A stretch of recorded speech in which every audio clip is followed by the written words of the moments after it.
আসসালামু আলাইকুম রহমতুল্লাহ বরকাত। আলহামদুলিল্লাহ ওসলাত ওসালাম আলা মাল্লা নবিয়া বাহাদা আম্মাবাদ। সুপ্রিয় দর্শক, মানাহিল টিভির পক্ষ থেকে আপনাদেরকে স্বাগতম। আজকে আমি একটি বিষয় নিয়ে আলোচনা করব। মহানবী সাল্লাল্লাহু আলাইহি ওয়াসাল্লাম কয়বার হজ করেছেন, কিভাবে হজ করেছেন। রাসূল সাল্লাল্লাহু আলাইহি ওয়াসাল্লাম জীবনে একবার হজ করেছেন, সেটা হলো দশম হিজরিতে। হজ যদিও নবম হিজরিতে ফরজ হয়েছিল, শিরিক মুক্ত করে পরবর্তী বছর ১৬ লক্ষ সাহাবীদেরকে নিয়ে তিনি দশম হিজরিতে হজ করেছেন। উমরা করেছেন তিনবার, সপ্তম হিজরিতে উমরাতুল কাজা হিসাবে, মক্কা বিজয়ের সময়, অষ্টম হিজরিতে বিদায় হজের সময়। বাকি সব সুলহ হুদায়বিয়ার সময় উমরা করতে না পারলেও উমরার সওয়াব পেয়েছেন। কিছু কিছু বর্ণনায় 4বারের কথা রয়েছে। রাসূল সাল্লাল্লাহু আলাইহি ওয়াসাল্লাম কোন হজ করেছেন?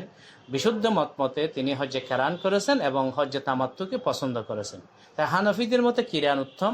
তবে কেউ যদি অষ্টম তারিখের প্রায় 15-20 দিন আগে যায়, তাদের জন্য হজ্জে তামাত্তু উত্তম হিসেবে উলামায়ে কেরাম বলে থাকেন, যাতে দীর্ঘ এহরামের কষ্ট ভোগ করতে না হয়।